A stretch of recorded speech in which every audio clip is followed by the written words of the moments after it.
नमस्कार दोस्तों, स्वागत है आपका अपना ही YouTube चैनल टुडे एग्जाम पर। दोस्तों, एसएससी जीडी 2025 को टारगेट करते हुए हम लोगों ने कल से एक सीरीज स्टार्ट किया था 30 दिन में 30 वीडियो की सीरीज, जिसका नाम है सफलता सीरीज। ठीक है, तो फर्स्ट क्लास कल आई थी, आज सेकेंड क्लास आई है। इसी प्रकार से 30वें दिन आप 30वें नंबर की क्लास देखेंगे, यानी ये विदाउट फेल सीरीज है। इसमें पर डे आपको वीडियो प्रोवाइड कराई जाएगी। तो जिनको भी पास करना हो, बिना किसी बातों को स्किप किए हुए, है ना, शुरू से अंत तक देखिएगा। लोग कहते हैं मैं जो बोलता हूँ एग्जाम में आ जाता है। ठीक है भैया, तो जरूर देखिएगा शुरू से अंत तक। चलिए क्लास नंबर सेकेंड स्टार्ट करते हैं। इस समय अगर आप टॉर्च लेके भी ढूंढेंगे ना, कहीं पर टॉर्च ले करके, है ना, तो आपको ऐसा रिफाइंड कंटेंट कोई नहीं प्रोवाइड कराएगा, चाहे वो क्लास 999 रुपये का ही क्यों ना हो। ये अटल सत्य है। हालांकि सत्य को सत्य साबित करने में काफ़ी समय गुजर जाती है और इसी प्रोसेस से मैं गुजर रहा हूँ। तो हाथ जोड़ के निवेदन है, कंटेंट को का जो है वैल्यू कम ना आके आप पूरे विश्वास के साथ पढ़िए, आपको उसी रेंज में फ़ायदा करेगा। चलिए, हमारा जो ये सीरीज है इसका हमने वैल्यू रखा है, कॉस्ट रखा है 49 रुपया, है ना। आपको 30 क्लास की कंटेंट प्रोवाइड कराए जाएंगे और साथ ही आपको टॉपिक वाइज भी दिए जाएंगे, जो 35-40 से अधिक टॉपिक वाइज होंगे। चलिए, हमारा कोई भी कंटेंट चाहिए, ये मोबाइल नंबर है, इस पे आपको व्हाट्सअप मैसेज करना है ना। चाहे पैरासीटामोल 500 एसएससी की फाउंडेशन वाली, या फिर S36 जो टीयर 2 के लिए चल रहा है, CGL मेंस वाली, बिहार एसएससी पुलिस दरोगा, इसके अलावा रेलवे के लिए परीक्षा दर्पण, है ना, ले सकते हैं आप लोग। डिस्क्रिप्शन में लिंक भी है, लिंक के थ्रू भी जा सकते हैं। लिंक क्लिक करेंगे, व्हाट्सएप पे जाएंगे, बात करके लेंगे। महिलाओं की 400 मीटर हर्डल रेस में स्टार्टिंग पॉइंट और प्रथम हर्डल के बीच की दूरी कितनी होती है? देखिए, महिलाओं की हर्डल रेस भी होती है और पुरुष की हर्डल रेस भी होती है। ये है सर फीमेल, ये है मेल। तो फीमेल में जो कैटेगरी होती है 100 मीटर और 400 मीटर, मेल में जो कैटेगरी होती है 110 मीटर 400 मीटर। दोनों बात याद रखना, जब कभी 110 मीटर हर्डल रेस की बात करें तो आपको तुरंत क्लिक होना चाहिए कि मेल वाला बात कर रहा है, पुरुष वाला बात कर रहा है। ये चीज क्लियर हो गई। तो ये क्वेश्चन का आंसर है सर 45 मीटर। अर्थात महिलाओं की जो 400 मीटर की इवेंट होती है हर्डल वाला, ये स्टार्टिंग पॉइंट SP लिख देता हूं। यहां से प्रथम हर्डल मान लीजिए ये हर्डल है, ये आपका 12 है, तो इसके बीच की दूरी ना 45 मीटर होंगे। ठीक है भैया। 400 मीटर की बाधा दौड़ जो पुरुष के लिए होते हैं, उसमें हर्डल की ऊंचाई 0.914 मीटर अर्थात 91 सेंटीमीटर होते हैं। वहीं महिला वाला में ये चीज 76 सेंटीमीटर या फिर 0.762 मीटर होते हैं। हर्डल की ऊंचाई यानी इसकी ऊंचाई की बात हो रही है ना, इसकी ऊंचाई की बात हो रही है कि कितना हर्डल ऊंचा होगा, जिसको छलांग लगा के दौड़ते हुए छलांग लगाते रहना होता है। इसके अलावा 400 मीटर दौड़ हो, चाहे 100 मीटर दौड़ हो, चाहे 110 मीटर दौड़ हो, इस सभी में हर्डल की संख्या जो है कितने होते हैं? 10 नंबर्स, 10 नोस होते हैं। इनके अलावा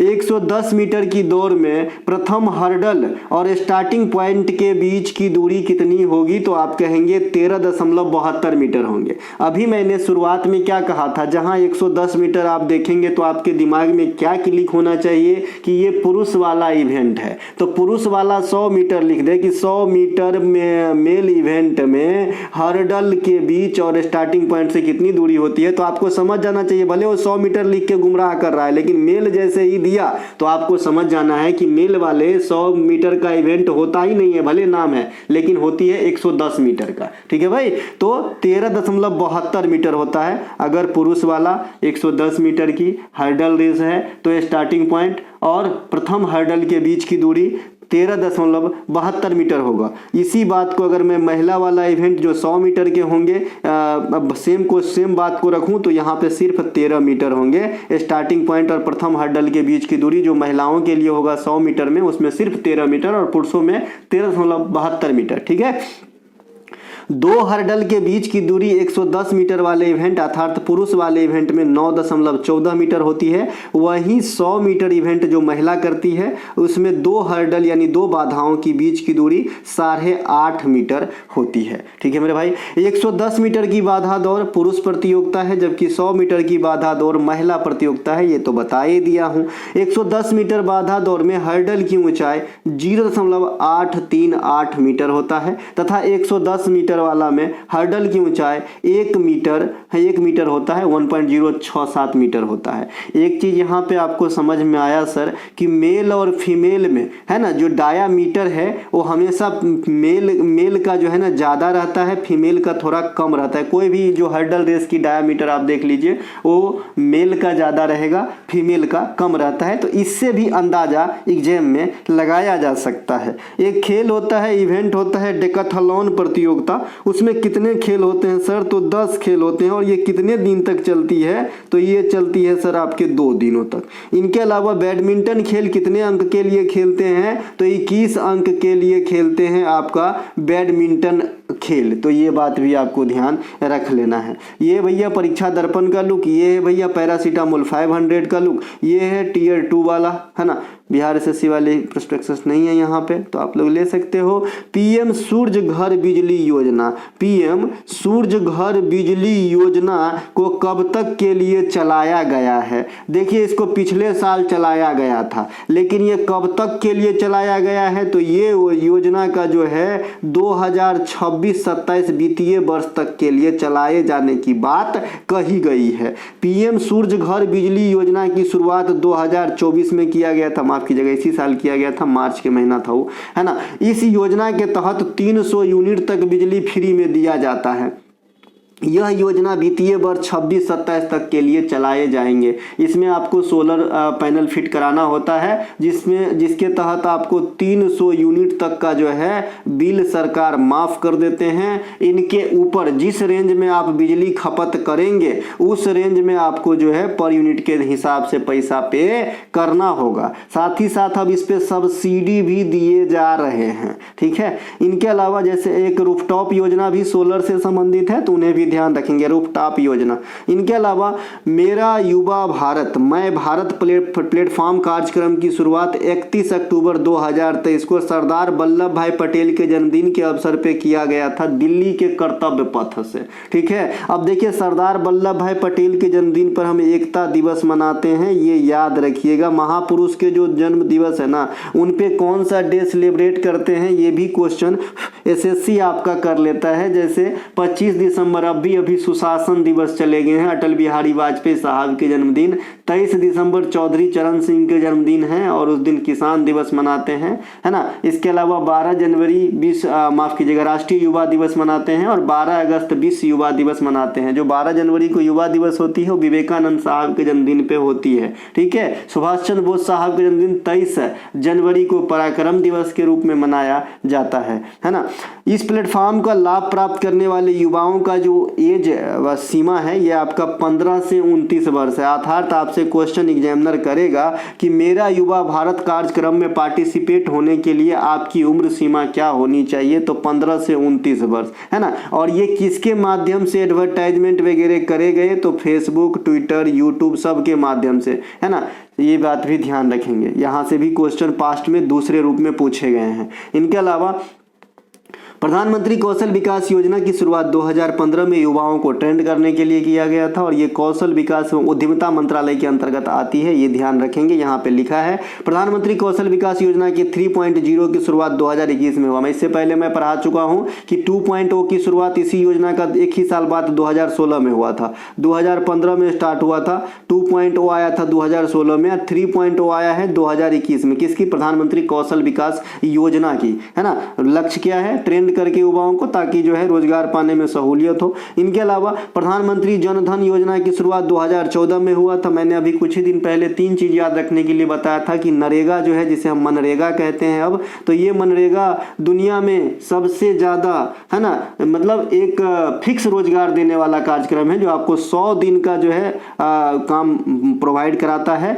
इसके अलावा ये जो जनधन योजना है ये दुनिया में सबसे बड़ी बैंकिंग जागरूकता वाला जो है योजना है ना। और आयुष्मान भारत के तहत जो आपका प्रधानमंत्री जन आरोग्य योजना है, ये दुनिया में सबसे बड़ी स्वास्थ्य वाला योजना है। ये तीनों बातों को गांठ बांध लीजिए कटाक से, ठीक है। प्रधानमंत्री मुद्रा योजना की शुरुआत हुआ था 2015 में। प्रधानमंत्री मुद्रा योजना में किसका स्वामित्व है? सिडबी का स्वामित्व है। और सिडबी का मुख्यालय कहाँ पे है बंधु? लखनऊ के अंदर है। कहाँ पे है? लखनऊ के अंदर है। और सिडबी की स्थापना भी कब हुई थी ये भी पूछा जाता है। 1990 में हुई थी। और इस पे जो समिति काम किया था वो भी पूछा जाता है। तो आबिद हुसैन समिति ने जो है सिडबी के ऊपर काम किया था, है ना। तो ये आप ध्यान रख लेंगे, प्रधानमंत्री मुद्रा योजना। मुद्रा योजना से संबंधित हम आगे बात कर लेंगे। इसकी जो लोन सीमा है ना, पहले 10 लाख रुपया था, लेकिन ये वाली जो बजट आई उसमें इसे 20 लाख रुपया कर दिया गया है, मैक्सिमम लिमिट, है ना। प्रधानमंत्री उज्ज्वला योजना की शुरुआत 1 मई 2016 को हुआ था। उसी दिन मेरा शादी हुआ था, ठीक है भैया। ये 2016 को हुआ था प्रधानमंत्री उज्ज्वला योजना की शुरुआत। और ये एलपीजी कनेक्शन जो है प्रोवाइड कराता है। प्रधानमंत्री उजाला योजना, ये एलईडी बल्ब वाला योजना है। इसकी शुरुआत हुआ था आपका 2015 में, है ना। ग्राम उजाला कार्यक्रम बाद में 2021 में आया था, ये ध्यान रखेंगे। चलते हैं आगे। प्रधानमंत्री गरीब कल्याण योजना, इस योजना की जो शुरुआत है 2020 में किया गया था। यह एक अन्य वितरण कार्यक्रम है और इसकी जो है ना फिर से बढ़ा दिया गया है। आपका मतलब एक जो समय था, पीरियड था, उसको फिर से बढ़ा दिया गया है, रिन्यू कर दिया गया है। इनके अलावा 2020 में वो और योजना आया था जो बहुत पूछा जाता है, प्रधानमंत्री स्वनिधि योजना। ये स्वनिधि योजना स्ट्रीट वेंडर के लिए चलाया गया था, है ना। तो ये भी ध्यान रखेंगे, कोरोना काल में जून 2020 में जो है इंट्रोड्यूस करवाया गया था प्रधानमंत्री स्वनिधि योजना से। भारतमाला परियोजना सड़क निर्माण है ना। भारतमाला परियोजना जो है सड़क निर्माण कार्यक्रम से संबंधित है। मुद्रा का फुल फॉर्म भी आपके एग्जाम में पूछे जाते हैं, इसीलिए मैंने यहाँ पे रख दिया हूँ। मुद्रा का फुल फॉर्म है macro units development and refinance agency. मुद्रा में जब भी पूछा जाता है, आर का वैल्यू पूछा जाता है, तो रीफाइनेंस याद रखिएगा। बैंकों, गैर बैंकिंग वित्त कंपनियां, एनबीएफसी। एनबीएफसी एक क्वेश्चन पूछ ही लेता हूँ। एनबीएफसी एमएफआई कैडर के लिए कौन से समिति की जो है अनुशंसा की थी, है ना। थोड़ा सा हिंट दे देता हूँ, 2010 में आया था। बताइएगा कौन सा समिति थी एनबीएफसी एमएफआई के लिए, ठीक है। यहाँ पे गैर बैंकिंग एनबीएफसी, मैक्रो फाइनेंस संस्थान एमएफआई, जिसके जन्मदाता मोहम्मद यूनिस को माना जाता है। अन्य वित्तीय मध्यस्थों द्वारा प्रधानमंत्री मुद्रा योजना के तहत पात्र सूक्ष्म इकाई को 20 लाख तक का ऋण दिया गया है। इस बार में करा गया है, पहले 10 लाख था और इसमें 3 कैडर होते हैं, है ना। इनके अलावा प्रधानमंत्री जन धन योजना के खातों की जो स्वीकृत आपका 5,000 रुपया का ओवरड्राफ्ट था, ओवरड्राफ्ट मतलब अग्रिम राशि, है ना। तो ये इसे बढ़ा के 2018 में 10,000 रुपया कर दिया गया था। ये गुड क्वेश्चन सब आपके एग्जाम में पूछे जाते हैं और मात्र 10% बच्चा बनाता है, उसमें भी 6% तुक्का लगाते हैं, ठीक है। इनके अलावा स्वयं सहायता समूह की जो पोर्टफोलियो है वो 10 लाख रुपये से 20 लाख रुपया कर दिया गया है। स्वयं सहायता समूह को डिजिटल करने के लिए या फिर पारदर्शिता लाने के लिए एक योजना चलाया गया था नाबार्ड के द्वारा, अगर याद हो बताया हूं, जिसका नाम था ई शक्ति, है ना। ई शक्ति योजना जो है स्वयं सहायता समूह है में जो है पारदर्शिता लाने के उद्देश्य से नाबार्ड के द्वारा स्टार्ट किया गया था। ये भी आपके एग्जाम में आती है। अगला प्रश्न है कि थांगटा, सरित सरक, शिवलंबम और चेबी, गतका इत्यादि मार्शल आर्ट फॉर्म में कौन सा एक मणिपुर राज्य से संबंधित नहीं है? खेलो इंडिया यूथ गेम का नाम सुने हैं? अगर आपने ये पढ़ा होगा तो ऐसे ही जो है छांट देंगे। तो शिवलंबम जो है ये तमिलनाडु का घरेलू मार्शल आर्ट फॉर्म है, जिसे इस बार के खेलो इंडिया यूथ गेम 2023-24 जो जनवरी फरवरी 24 में कराया गया तमिलनाडु के 4 शहरों में, तो वहां पे इसे प्रदर्शनी खेल के तौर पे रखा गया था, ठीक है भाई। तो आंसर हो जाएगा शिवलंबम, बाद बाकी सभी मणिपुर से बिलोंग करते हैं खेल। शिवलंबम भारतीय राज्य तमिलनाडु में युद्ध कला फॉर्म है जिसमें लाठी का इस्तेमाल किया जाता है। तमिलनाडु की निशस्त्र युद्ध कला कट्टू बरसाई भी है, इसे भी ध्यान रखेंगे। इनके अलावा 2024 खेलो इंडिया यूथ गेम में शिवलंबम को प्रदर्शन खेल के तौर पे रखा गया था। इस प्रतियोगिता में पहली बार पदक इवेंट में स्क्वैश खेल को शामिल किया गया था। जो खेलो इंडिया यूथ गेम 2024 हुआ है ना, वहां पे शिवलंबम को जो है प्रदर्शनी खेल के तौर पे जो है रखा गया था, उसमें मेडल नहीं मिल रहा था। और जो पहली बार खेल को शामिल किया गया ये स्क्वैश है। और टोटल खेल कितने शामिल थे? 26 खेल शामिल थे। कहाँ पे हुआ था? तमिलनाडु में। कितने शहर में? 4 शहर में। कौन जीता था? महाराष्ट्र जीता था। ये कैमा इवेंट था खेलो इंडिया यूथ गेम का? 6ठा इवेंट था। 5वां कहाँ पे हुआ था? कोई बच्चा बता दो 5वां कहाँ पे हुआ था यार, कोई तो बता दो। चलो बताना भैया, खेलो इंडिया यूथ गेम का 5वां एडिशन कहाँ पर हुआ था। खेलो इंडिया यूथ गेम की शुरुआत 2018 में खेलो इंडिया स्कूल गेम के नाम से हुआ था और इसकी शुरुआत जो है आपका स्कूल गेम के नाम से हुआ था। 2024 में इस प्रतियोगिता के 6ठे एडिशन तमिलनाडु के 4 शहर त्रिची, मदुरई, कोयम्बटूर और चेन्नई में संपन्न कराए गए। विजेता महाराष्ट्र है। कलारीपट्टू ये जो है आपका साउथ इंडिया खास करके केरल का मार्शल आर्ट फॉर्म है। दक्षिण भारत में मल्लयुद्ध जैसे परनिपटा इत्यादि भी प्रचलित है ना। इसके अलावा लाठी पश्चिम बंगाल, पंजाब में की जाने वाली एक प्रकार का युद्ध है, युद्ध कला है लाठी। देखिए एक तो बेसिक रूप से आपका पश्चिम बंगाल होगा, पश्चिम बंगाल ऑप्शन में नहीं है तो आपका पंजाब भी काम चला लेंगे लाठी मार्शल आर्ट फॉर्म से, ठीक है। वैसे लाठी हम लोग डंडा को बोलते हैं। पंजाब में अन्य मार्शल आर्ट फॉर्म गतका है तो गतका के लिए लाठी और गतका पंजाब में जाएगा और आपका लाठी पश्चिम बंगाल में जाएगा। मर्दानी युद्ध कला महाराष्ट्र में पॉपुलर है, तलवार का प्रयोग किया जाता है। मध्य प्रदेश में प्रमुख martial art form Mallakhamb. Mallakhamb अगर ऑप्शन में है कि मलखंब कहाँ प्रचलित है और ऑप्शन में मध्य प्रदेश है ये ना है तो महाराष्ट्र को आंसर लगाएंगे क्योंकि मध्य प्रदेश और महाराष्ट्र टच में है, ठीक है भैया। चलते हैं आगे। जुलाई 2024 में एक साथ 9 राज्यों में राज्यपाल की नियुक्ति राष्ट्रपति के द्वारा किया गया है। मेघालय के नए गवर्नर कौन बने तो ये बने CH विजय शंकर साहब। CH विजय शंकर साहब जो है ये मेघालय में गवर्नर के तौर पे सिलेक्ट करके रखे गए हैं, है ना। और ये कब हुआ है तो जो मोदी साहब का जो 3.0 मंत्रिमंडल आया है इसके बाद हुआ है। 9 राज्यपाल और एक केंद्र शासित प्रदेश पुदुचेरी के जो उपराज्यपाल हैं इनको एक ही साथ ट्रांसफर तबादला या फिर कुछ नए चेहरे को भी इंट्रोड्यूस करवाए गए, मैं यहाँ पे बात करता हूँ, ठीक है। तो CH विजय शंकर आपका जो है आंसर हो जाएगा, है ना। तो या इसके अलावा जम्मू कश्मीर में की जाने वाली युद्ध कला को स्काई के नाम से कहा जाता है। अच्छा एक पॉइंट यहाँ पे कट गया है, ऊपर के क्वेश्चन का एक पॉइंट यहाँ पे है, ठीक है। तो इसे जो है ऊपर के क्वेश्चन में जाना चाहिए। जम्मू कश्मीर में की जाने वाली युद्ध कला को स्काई के नाम से जाना जाता है, ये ऊपर वाले क्वेश्चन का पॉइंट हो जाएगा, इग्नोर ना करना है, इसे भी ध्यान रखना। जिष्णु देव वर्मा तेलंगाना में राज्यपाल बने हैं। ओम प्रकाश माथुर सिक्किम में राज्यपाल बने हैं। ओम प्रकाश माथुर, ये ओम प्रकाश माथुर बीजेपी में उपाध्यक्ष है, राज्य स्तर पे रहे थे पहले राज्यपाल बनने से, है ना। संतोष कुमार गंगवार, ये संतोष कुमार गंगवार जो है झारखंड के अंदर आपका क्या बने हैं राज्यपाल बने हैं। रोमन डेका ये असम के हैं, ये छत्तीसगढ़ में राज्यपाल बने हैं। CH विजय शंकर मेघालय में राज्यपाल बने हैं। हरिभाव किशन राव बांगरे ये राजस्थान के राज्यपाल बने हैं, ये कभी महाराष्ट्र विधानसभा में अध्यक्ष भी रहे थे। और ये जो गूढ़ बात सब है जरूर याद रखें, है ना। आपसे पूछेंगे महाराष्ट्र विधानसभा का भूतपूर्व अध्यक्ष किस राज्य में राज्यपाल के तौर पे सिलेक्ट हुए हैं तो आप कहेंगे राजस्थान, हरिभाऊ किशन राव बांगरे, है ना।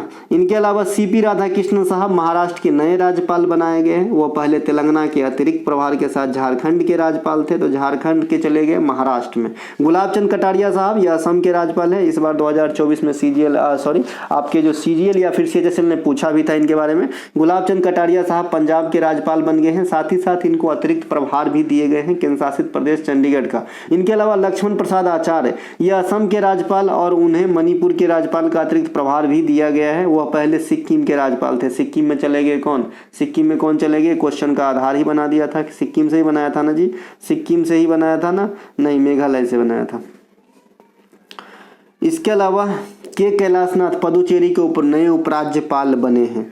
अब देखिए राज्यपाल के बारे में जो इम्पोर्टेंट बात स्टैटिक वर्जन में आपके एग्जाम में पूछे जाते हैं यहीं से आता है। कौन कौन सा, संविधान के अनुच्छेद 153 के अनुसार राज्यों में राज्यपाल होगी, ठीक है, राज्यों में राज्यपाल होगी 153 के अनुसार। राज्यपाल की नियुक्ति प्रधानमंत्री की अध्यक्षता वाली जो केंद्रीय मंत्रिपरिषद है उनके द्वारा राष्ट्रपति के द्वारा किया जाता है। हम सीधे सीधे बोल देते हैं कि राज्यपाल की नियुक्ति जो है राष्ट्रपति के द्वारा किया जाता है, लेकिन उनके जो मतलब एक बैठक होती है उसमें अध्यक्षता करते हैं प्रधानमंत्री और मंत्रिपरिषद के सलाह पर राष्ट्रपति के द्वारा किया जाता है। एक थोड़ा सा लंबा है लेकिन सीधे सीधे हम जानने के लिए कहते हैं कि राष्ट्रपति साहब जो है राज्यपाल की नियुक्ति करते हैं।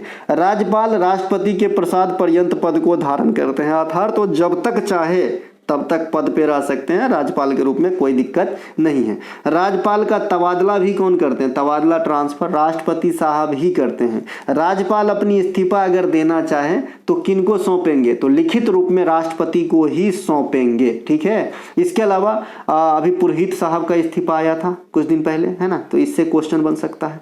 राज्यपाल राज्यों में कार्यपालिका का प्रधान होते हैं लेकिन नाम मात्र का, और अगर मेन प्रधान कहेंगे तो सीएम हो जाएगा। केंद्र में प्रेसिडेंट होते हैं कार्यपालिका का प्रधान, लेकिन अगर मेन प्रधान कहेंगे तो पीएम हो जाएगा, ठीक है। राज्यपाल संसदीय राज्य में के विधानसभा में सदस्यता नहीं रखते हैं, है ना। राज्यपाल किसी भी जो है संसद के भी सदस्य नहीं हो सकते और राज्य के विधानसभा में या फिर विधान परिषद के भी सदस्य नहीं होते हैं। सेम बात अप्लाई राष्ट्रपति के ऊपर भी होता है।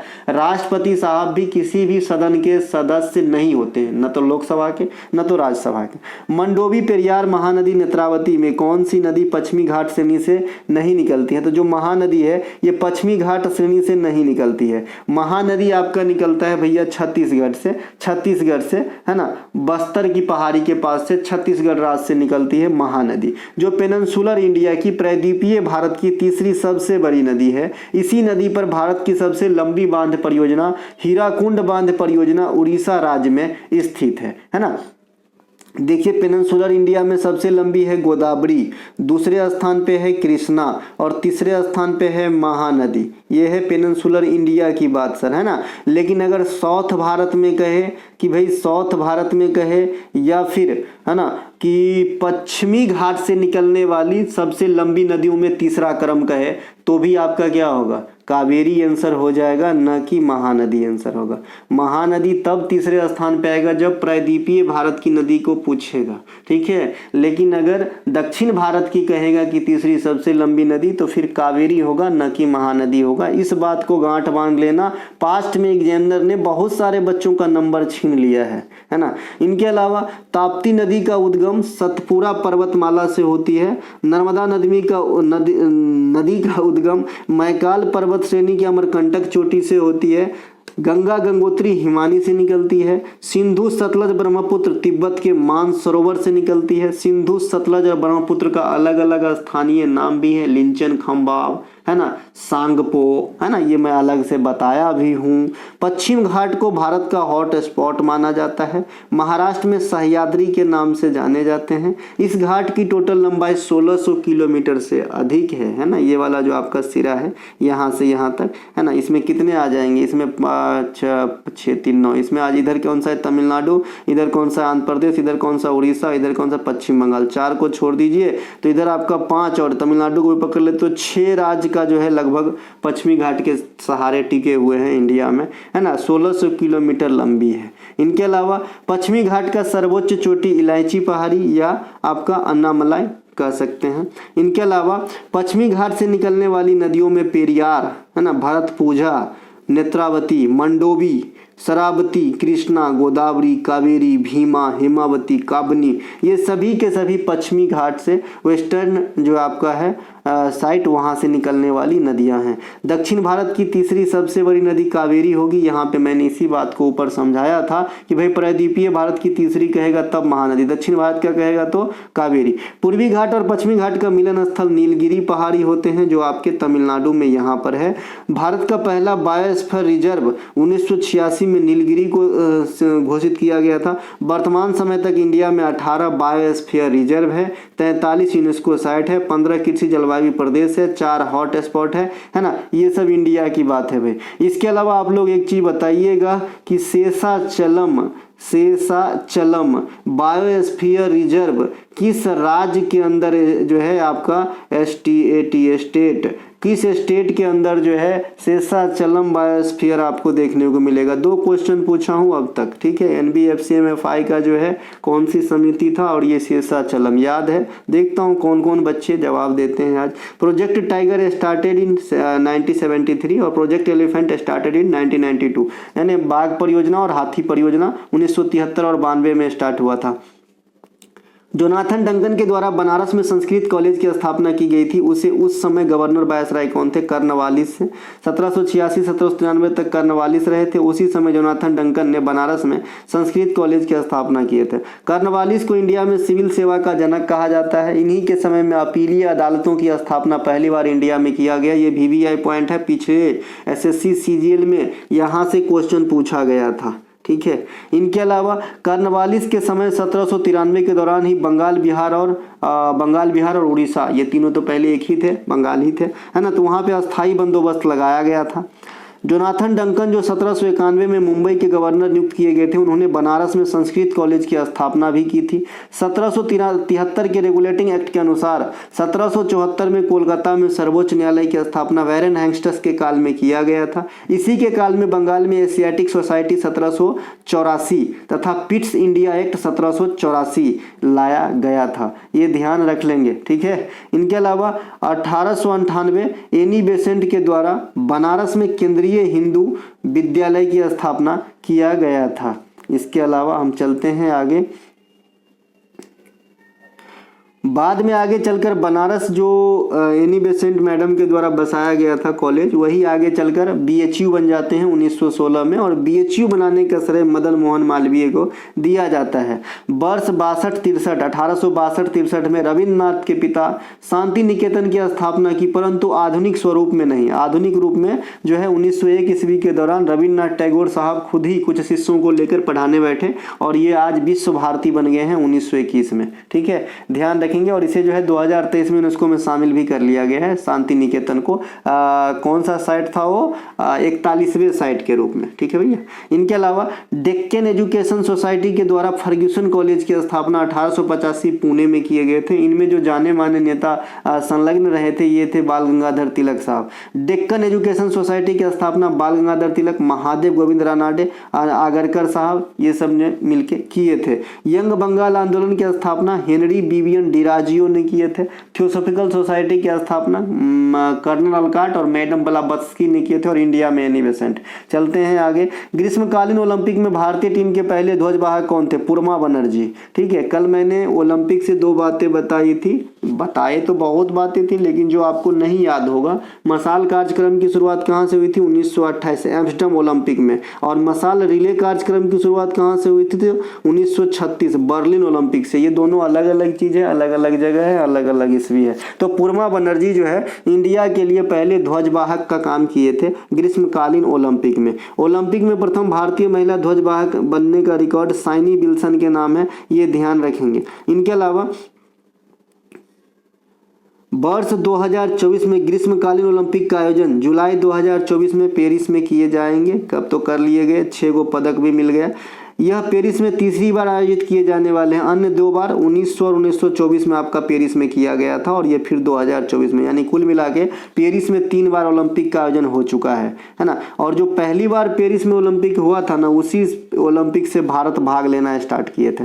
वर्ष 2024 पेरिस ओलंपिक में 4 नए खेल को इंट्रोड्यूस करवाया गया। VVI कर लो, इसे डायरी में लिखो इसे, है ना। 4 नए खेल कौन कौन सा है? ब्रेकिंग, सर्फिंग, स्पोर्ट क्लाइंबिंग और स्केटबोर्डिंग। ये जो 4 गो खेल है, नया खेल है जो पहली बार इंट्रोड्यूस करवाए गए इस बार के ओलंपिक में। 2028 के लॉस एंजिलस में होने वाली ओलंपिक में 5 गो नया खेल को शामिल किया जाएगा। ये होगा baseball, softball, cricket, flag football और लेक्रॉस। ये 5 गो खेल जो है 2028 में जो ओलंपिक होगा लॉस एंजिलस में, वहाँ पे आपका जो है शामिल होंगे, है ना। यहाँ पे कोई एक चीज़ जो है कोमा के चलते छूट रहा है, 1 सेकेंड।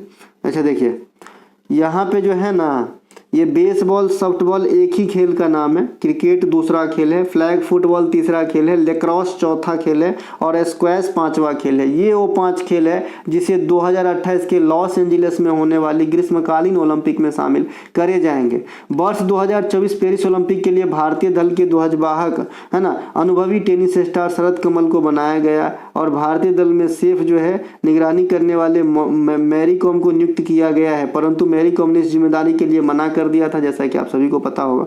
इनके अलावा टोक्यो ओलंपिक 2020, इसमें भारत को जो है 7 पदक प्राप्त हुआ था 1:4 के रेशियो में, है ना। और वहाँ पे भारत टीम के ध्वजवाहक मैरी कॉम और मनप्रीत सिंह को जो है रखा गया था टोक्यो के लिए। मॉडर्न ओलंपिक खेल की शुरुआत 1896 एथेंस से हुआ था। भारत दूसरे ओलंपिक 1900 जो पेरिस में हुआ था वहाँ से भाग लेना स्टार्ट किया था।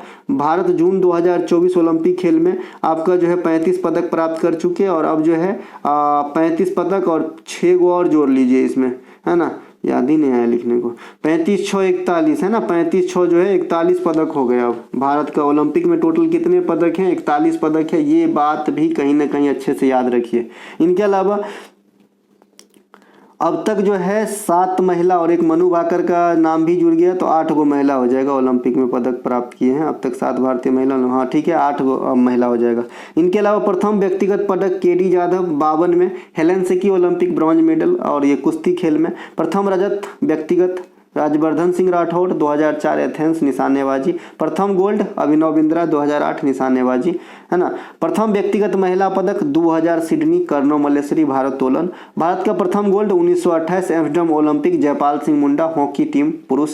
भारतीय ओलंपिक संघ की स्थापना 1927 दोराबजी टाटा। क्या काम करते हैं? बड़े बड़े इवेंट को करवाते हैं, है ना। इनके अलावा वर्तमान अध्यक्ष कौन है? पीटी उषा, जो प्रथम महिला अध्यक्ष भी है। भारतीय पैरा ओलंपिक कमेटी के अध्यक्ष के तौर पे हाल में ही देवेंद्र झाझड़िया को नियुक्त किया गया है। इसे वीवीआई कर लेंगे। पैरा ओलंपिक में, है ना, देवेंद्र झाझड़िया। देवेंद्र झाझड़िया कौन खेल से संबंधित है? हो तीसरी क्वेश्चन आप लोग बताइएगा। हालांकि इस वीडियो के लास्ट में 20 क्वेश्चन में क्यूज के रूप में भी आपको पढ़ाऊंगा, तो अंत तक पहुंचोगे तब ना देखोगे, है ना। चलिए, ओलंपिक रिंग को पहली बार 1913 में सार्वजनिक रूप से प्रस्तुत किया गया। इसमें 5 गो रिंग होता है जो दुनिया के 5 बड़े बड़े महाद्वीप को जो है इंडिकेट करते हैं। केरल के किस प्रसिद्ध नृत्य करते समय कलाकार लकड़ी के मुखौटों का इस्तेमाल करता है? जो केरल में नृत्य होता है कुम्माट्टी, है ना, कुम्माट्टी कली भी बोलते हैं। इसमें अपन कली भी जोड़ सकते हैं, कोई दिक्कत नहीं। जैसे केरल में कथकली होता है ना, वैसे ही कुम्माट्टी कली होती है। इसे कुम्माट्टी भी बोलते हैं, कुम्माट्टी कली भी बोलते हैं। इसमें क्या करता है? रंग बिरंगे मुखौटा लोग पहन के डांस करते हैं। इधर मुखौटा वाला बात करेंगे, केरल में शास्त्रीय नृत्य, तो ये है कथकली। कथकली में भी स्वांग या मुखौटा का इस्तेमाल किया जाता है, जो केरल का ही शास्त्रीय नृत्य है। शास्त्रीय नृत्य कितना इंडिया में? 8 गो है ना। इनके अलावा प्रसिद्ध अर्ध शास्त्रीय नृत्य छऊ, और छऊ को जो है हाफ शास्त्रीय नृत्य का दर्जा दिया गया। इसमें भी मुखौटा का इस्तेमाल होता है, और ये 3 जगह होता है। अगर बात करें झारखंड की, तो इसे सरायकेला का छऊ कहता है, जो जगह के नाम सरायकेला पर स्थित है। पश्चिम बंगाल का छऊ की बात करें तो इसे पुरुलिया का छऊ कहते हैं, जगह के नाम पे है। और मयूरभंज का छऊ नाम से स्पष्ट उड़ीसा के छऊ हो जाएंगे। तो जो मयूरभंज के छऊ होते हैं, इसमें मुखौटा का इस्तेमाल नहीं होता है। अन्य 2 जगह पुरुलिया और सरायकेला में मुखौटा या जो आपका नकाब वगैरह होते हैं, इनके इस्तेमाल करी जाती है।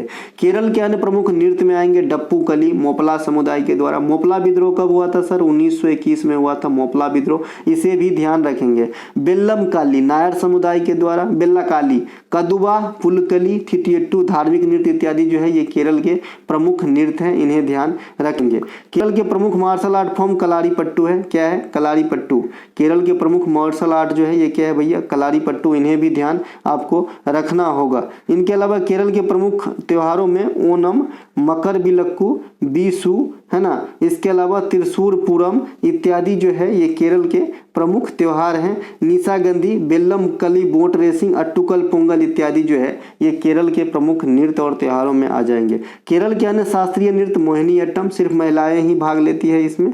साइलेंट वैली परियोजना, है ना, केरल में स्थित है, और केरल को मसाले का उद्यान भी कहा जाता है। हम चलते हैं आगे। अगला है भारत के स्थलीय पड़ोसी देश में नेपाल का HDI इंडेक्स 2024 क्या है? तो नेपाल का जो HDI इंडेक्स है ये 146 रहा था 2024 के अंदर, ठीक है। नेपाल में एक जो आपने कपल देखा होगा जिनको बहुत ही दुखदाई तरीके से जो है इनकी मृत्यु हो गई थी कुछ ही दिन पहले, 2020-21 में इनका शादी ही हुआ था। कसम से ऐसा लगा कि क्या मतलब एकदम गमगीन सी माहौल हो जाती है उनकी वीडियो जब आती है तो, है ना। क्या नाम था उनका? विवेक पेंगुइन ऐसा कुछ करके नाम था। ब्रेन कैंसर से जो मृत्यु हो गई थी। देखा इनकी पत्नी साक्षात देवी लग भी रही है और वैसा कर जो है साथ भी दिया है इनका। चलिए, भारत का HDI इंडेक्स 2023-24 में 0.644 स्कोर के साथ 134वां स्थान है। इस रैंकिंग में पहला स्थान स्विट्जरलैंड का है। पिछले SSC के एग्जाम में HDI का पहला रैंक पूछ दिया था, जो जनरली पूछते नहीं है, क्योंकि सबको पता है नॉर्वे, स्विट्जरलैंड ये सब जो है टॉप पे बैठे रहते हैं। मानव विकास रिपोर्ट संयुक्त विकास रिपोर्ट कार्यक्रम के द्वारा जारी की जाती है। इस बार की रिपोर्ट में कोरिया को शामिल नहीं किया गया है। भारत की पड़ोसी देश चीन की रैंकिंग 75 है, भूटान की 125 है, बांग्लादेश की 129 था, अभी भी है मतलब, नेपाल की 146, पाकिस्तान का 164 और श्रीलंका का 78वां स्थान HDI इंडेक्स 2024 में जारी किया गया है। अपना जरूर याद रखें, अपना कितना है 134।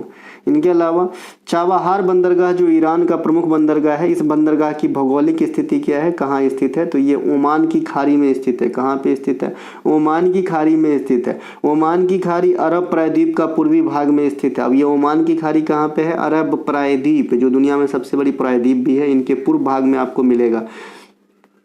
अब ये बात आई ओमान की खाड़ी कहाँ है, तो हिंद महासागर का ही पार्ट है। हिंद महासागर का अन्य पार्ट में जैसे बंगाल की खाड़ी है, अरब सागर है, लाल सागर है, अंडमान सागर है, ये सभी के सभी हिंद महासागर का ही पार्ट है। दुनिया की सबसे बड़ी प्रायद्वीप अरब प्रायद्वीप है, जबकि सबसे बड़ी सागर प्रशांत महासागर, जब से सागर है ना, खाली महासागर नहीं, सबसे बड़ी सागर दक्षिणी चीन सागर है।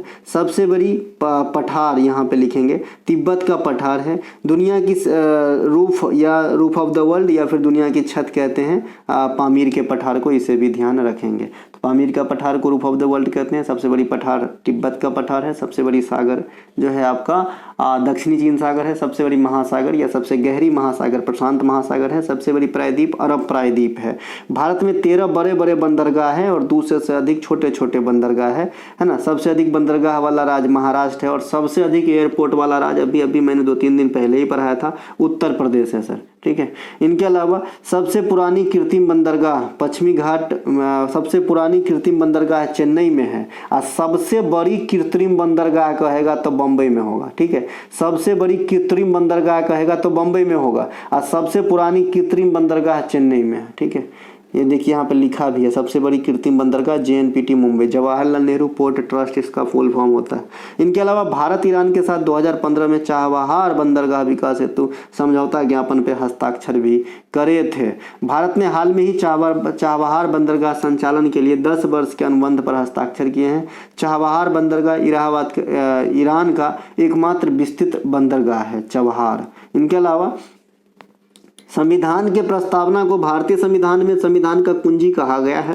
प्रस्तावना का शाब्दिक अर्थ क्या होता है, संविधान का परिचय, प्रियम्बल है ना, हम भारत के लोग है ना। संविधान प्रस्तावना या उद्देशिका को भारतीय संविधान का कुंजी, भारतीय संविधान का आत्मा, संविधान का परिचय पत्र इत्यादि कहा गया है। लेकिन according to Bhimrao Ambedkar article 32 को संविधान का आत्मा माना गया है।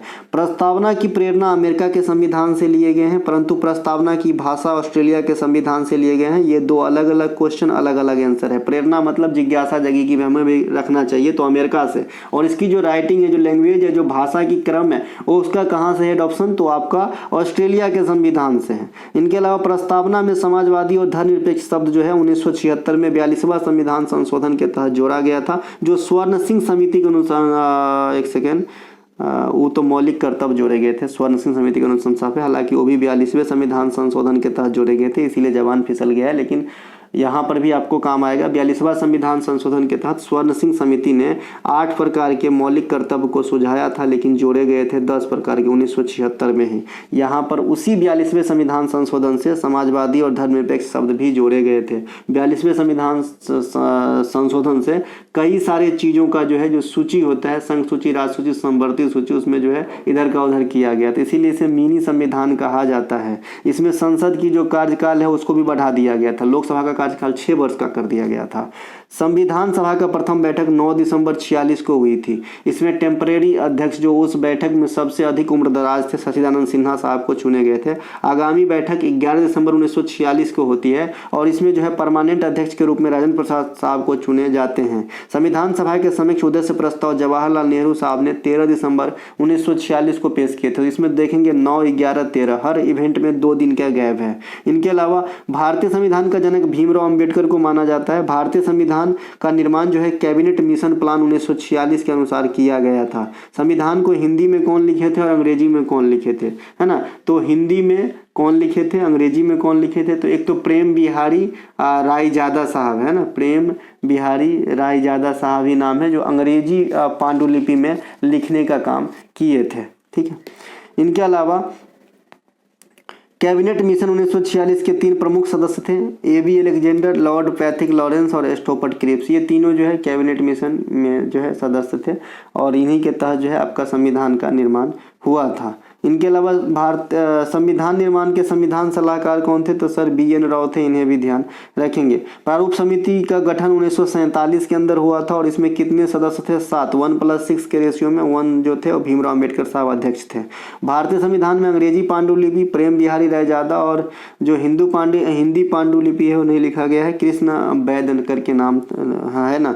हिंदी में बसंत कृष्णन वैद है ना, कृष्णन वैद है, इन्हें ध्यान रखेंगे। इतना बड़ा नाम याद नहीं होता है तो छोटा सा कृष्णा वैद याद रख सकते हैं, कोई दिक्कत नहीं है, क्योंकि इनके जैसे और कोई नाम जल्दी आपको सुनने को मिलेगा नहीं।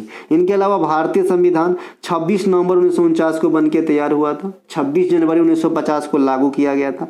26 जनवरी 50 को गणतंत्र दिवस के अवसर पे मुख्य अतिथि इंडोनेशिया के राष्ट्रपति डॉक्टर सुकर्नो आए थे और इस बार जो 2025 में अब जो आएंगे ना आपका चीफ गेस्ट, ये भी इंडोनेशिया के ही राष्ट्रपति आएंगे, है ना। तो इसीलिए ये पहला वाला क्वेश्चन आपसे पूछा जाएगा कि 1950 के गणतंत्र दिवस के अवसर पे चीफ गेस्ट के रूप में कौन आए थे, तो इंडोनेशिया के राष्ट्रपति डॉक्टर सुकर्नो। ठीक है। इनके अलावा मैं यहाँ पे और कुछ बताना चाह रहा था आपसे, मैं तुरंत भूल गया। देखिए मैं बताना चाह रहा था, अच्छा हाँ, जो आपका गणतंत्र दिवस हो चाहे 1947 का स्वतंत्रता दिवस हो, दोनों में शहनाई वादन का काम जो है बिस्मिल्लाह खान साहब किए थे, तो इन्हें भी ध्यान रखेंगे, ये भी क्वेश्चन आपसे पूछा जाता है। संविधान निर्माण के समय 395 आर्टिकल, 22 भाग और 8 अनुसूची थी। आज जो है 14 प्रमुख भाषाओं को दर्जा दिया गया था। वर्तमान 2023 तक संविधान में कुल 106 संशोधन हो चुके हैं, है ना। यहाँ पे जो है 2024 लिखना पड़ेगा, अभी तो 106वां संविधान संशोधन हुआ है ना। तो दिसंबर 2023, अभी तो दिसंबर 2023 तक, सही है, 23 तक ही पकड़िए, अभी तो 106वां संविधान संशोधन, है ना। 106 संविधान संशोधन लोकसभा और राज्य के विधानसभा में महिलाओं के आरक्षण से संबंधित है, जो 33% जो है आरक्षण देंगे, 1/3। भारतीय संविधान में कई देशों शर्तों को अपनाया गया है, लेकिन सबसे ज़्यादा जो मतलब चीज़ों को अपनाया गया है ये भारत सरकार अधिनियम 1935 से रखा गया है। 75वां गणतंत्र दिवस पे चीफ गेस्ट थे फ्रांस के राष्ट्रपति इमैनुअल मैक्रोन, और अभी जो आपका 76वां गणतंत्र दिवस होगा जो आपका 2025 में होंगे 26 जनवरी को, तो इंडोनेशिया के राष्ट्रपति आएंगे प्रोबोवो सुबियांटो। अगर मान लीजिए कि इसमें गणतंत्र दिवस को रिलेट करके क्वेश्चन नहीं पूछता है तो आपसे ये भी पूछा जा सकता है कि इंडोनेशिया के वर्तमान राष्ट्रपति कौन है, कोई बड़ी बात नहीं है, तो इनका नाम याद रखेंगे, प्रोबोवो, है ना। माय लाइफ इन डिजाइन नामक पुस्तक की लेखिका है गौरी खान। गौरी खान शाहरुख खान साहब की पत्नी। Unfinished memory Priyanka Chopra. Jonas, क्या नाम है भाई, निक जोनास, उनकी पत्नी।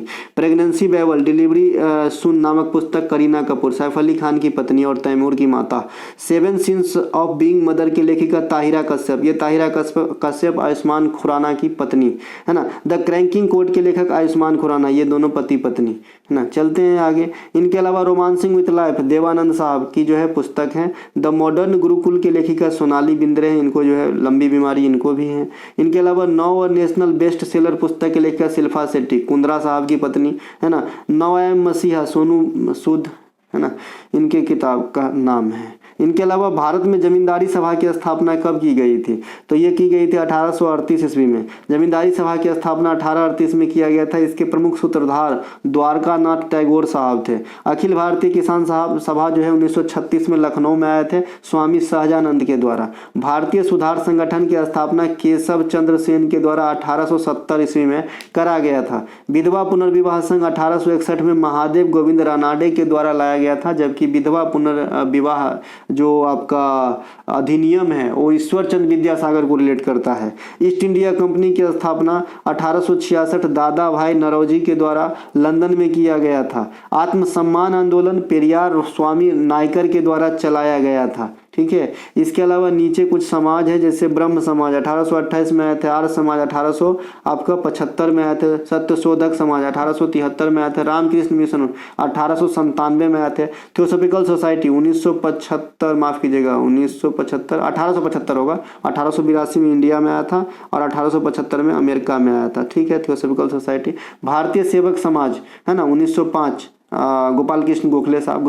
गदर पार्टी 1913, लाला हरदयाल, सैन फ्रांसिस्को। तो ये भी याद रखेंगे, यहाँ से भी क्वेश्चन बनता है। इनके अलावा नई दिल्ली स्थित इंडिया गेट का डिजाइन किसने बनाया है? एडविन लुटियस ने बनाया। इंडिया गेट का निर्माण 1921 में करवाया गया था। यह इंडिया गेट के पास ही राष्ट्रीय जो आपका युद्ध स्मारक का उद्घाटन प्रधानमंत्री मोदी ने किए थे पहले। इनके अलावा दिल्ली स्थित अमर जवान ज्योति का उद्घाटन 1972 में इंदिरा गांधी के द्वारा किया गया था।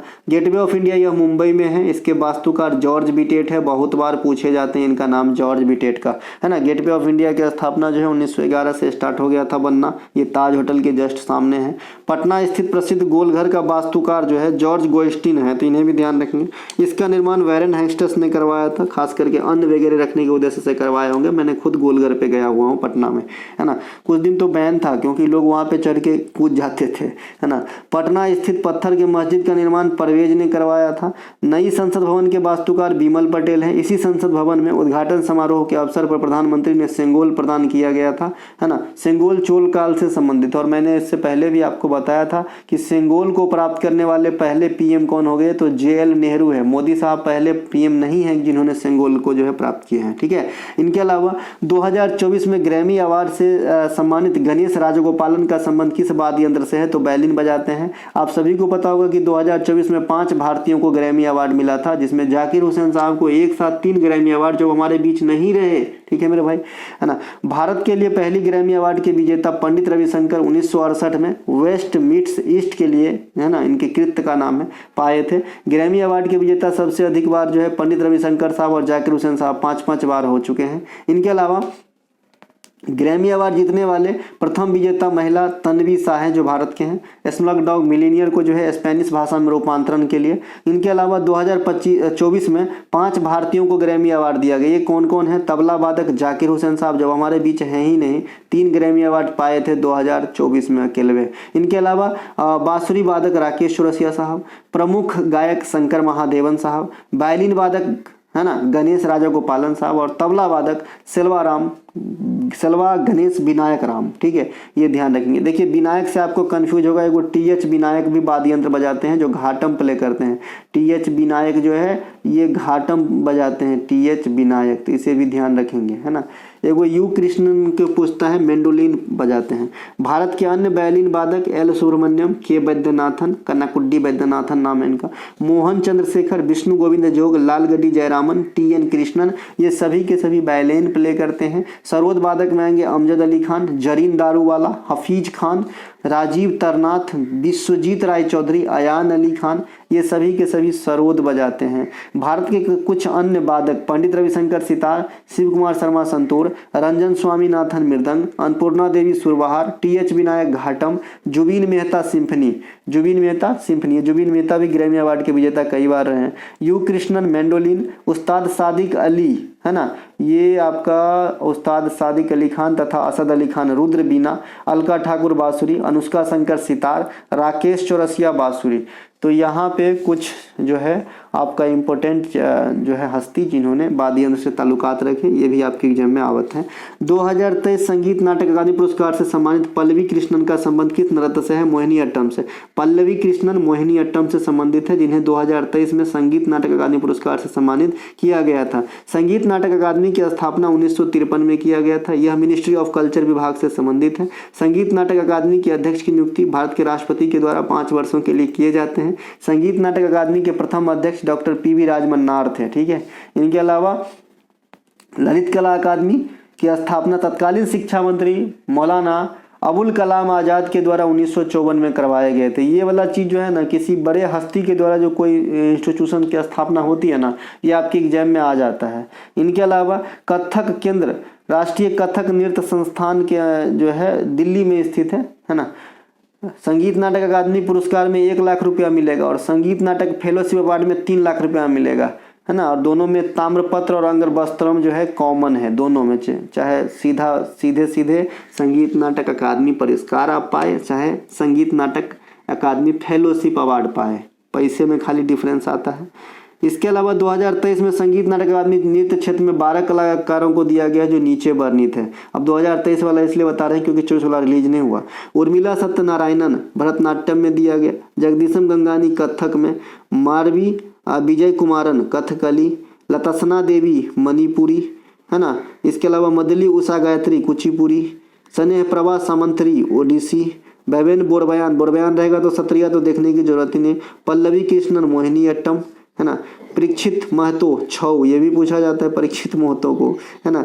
तो ये जो है ना आपका, ये जरूर याद रखिएगा, है ना, कि ये वाला जो है चाहिए तो स्क्रीनशॉट ले लीजिएगा क्योंकि यहाँ से नाम आते हैं। और मैंने आपको बताया भी है कि जो आप नए चेहरे देखते हो कहीं और विदेश से नहीं आता है, जिनको कोई नया अवार्ड दिया गया होता है उन्हीं का जो है नाम आप देखते हो तो आपको लगता है अरे ये तो लुसेंट पुसेंट में है ही नहीं, कैसे रहेगा भाई, अवार्ड कल मिला है, चर्चा में कल आया है, तो तब ना एग्जाम में क्वेश्चन आएगा कि पहले ही आ जाएगा, है ना। चलिए अब यहाँ पे जो है मैंने क्यूज के फॉर्म में कुछ क्वेश्चन रखा है ताकि आपका क्यूज हो सके। पानीपत की सेकेंड लड़ाई 1556 पहला कब होगा, 1526 तीसरा कब होगा, 1761 किसके किसके बीच, अहमद शाह अब्दाली और मराठों के बीच, कौन जीता, अहमद शाह अब्दाली। दूसरा 1556 वाला जो है अकबर और हेमू के बीच कौन जीता, अकबर जीता। और पहला इब्राहिम लोदी और बाबर के बीच कौन जीता, बाबर।